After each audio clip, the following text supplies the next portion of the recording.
Olá pessoal, tudo bem? Meu nome é Sérgio Graças e esse daqui é o nosso canal Resistência contra Racismo. Hoje eu vim aqui para falar sobre essa pessoa que foi escritor, político, jornalista, abolicionista e lutou pelo fim da escravidão de forma definitiva dentro do nosso país e com isso ficou conhecido como o Tigre da Abolição. Eu vim aqui para falar sobre José Carlos do Patrocínio. O José do Patrocínio. Se você ainda não conhece a história dele, fique aqui comigo até o final que você vai passar a conhecer. Vamos para a nossa vinheta e já retornamos.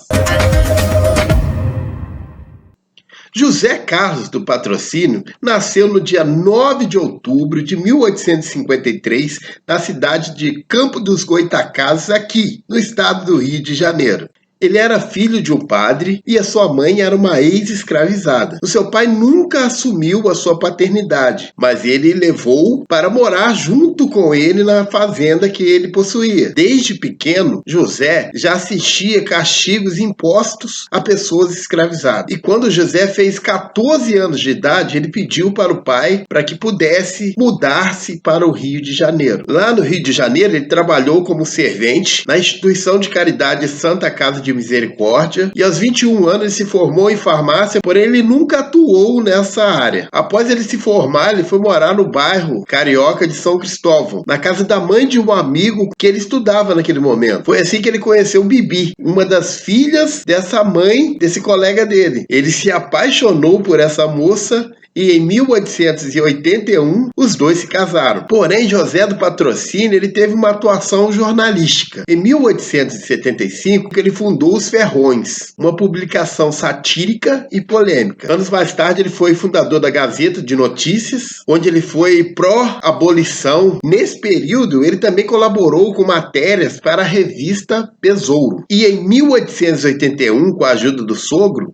ele conseguiu comprar a Gazeta da Tarde e começou a utilizar esse meio de comunicação para lutar ali a favor da abolição da escravatura. José do Patrocínio, às vezes, como jornalista, ele utilizava alguns pseudônimos para escrever, como Notos Ferrão, Justino Monteiro e Prudhomme. Patrocínio tinha uma importância muito grande na luta contra a escravidão.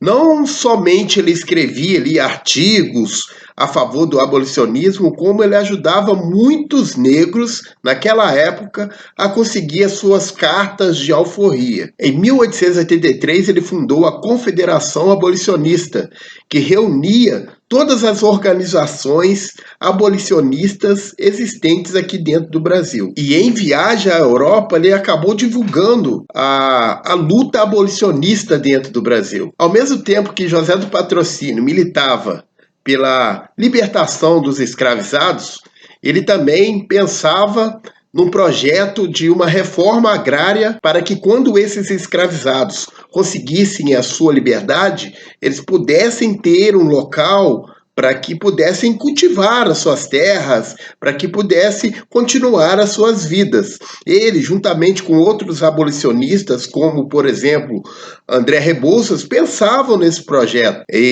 Porém, a abolição da escravatura chegou em 1888, porém, esse projeto ele não foi para frente. No período em que José do Patrocínio viveu, o Brasil deixou de ser uma monarquia e passou a ser uma república. E essa proclamação da república aconteceu mais ou menos 1 ano e meio depois da abolição da escravatura. Patrocínio, segundo diversas fontes, era a favor da república. Porém, depois da abolição, ele passou a ter uma admiração pela família real daquele momento, por terem assinado a tão esperada lei que iria abolir de vez a escravidão dentro do Brasil. Por conta disso, muitos começaram a ver José do Patrocínio como um defensor da monarquia no Brasil. E além disso, nos primeiros anos da República, José do Patrocínio acabou entrando em conflito com o governo de Floriano Peixoto, o que fez com que ele fosse perseguido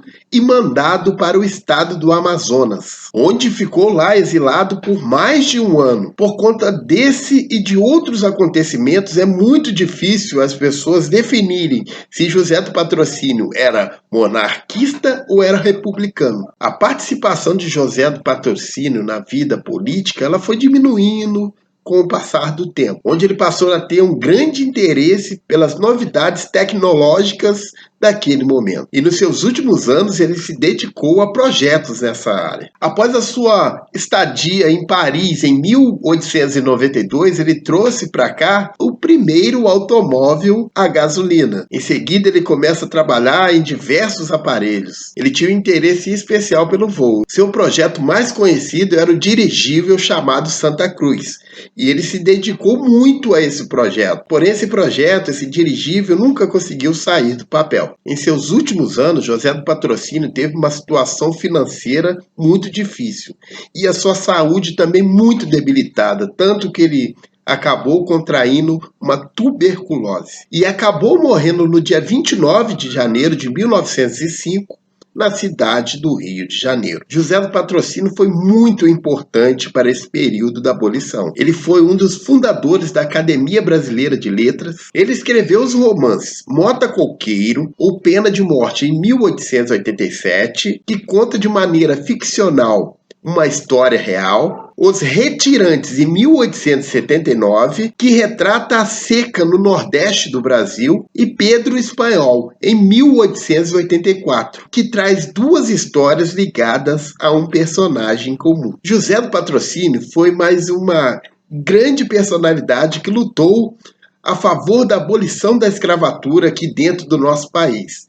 Igual a José do Patrocínio, outros também lutaram, tiveram a sua parcela de contribuição para que essa escravidão que assolou durante muito tempo dentro do nosso país pudesse ter fim. José do Patrocínio é mais um personagem que deveria ser muito estudado dentro do nosso país, porém não tem toda essa visibilidade devido a uma educação eurocentrista que está dentro das nossas raízes. Porém, a gente vem e traz essas histórias aqui no nosso canal para que você possa conhecer um pouquinho mais sobre essas pessoas, um pouco mais sobre a história dos negros aqui dentro do nosso país. E é importante a gente fazer isso porque a partir do momento que a gente tem o conhecimento dessas histórias, a gente passa a ter uma representação maior e passa também a ter um referencial para que a gente possa contar para as nossas crianças, possa contar para os nossos adolescentes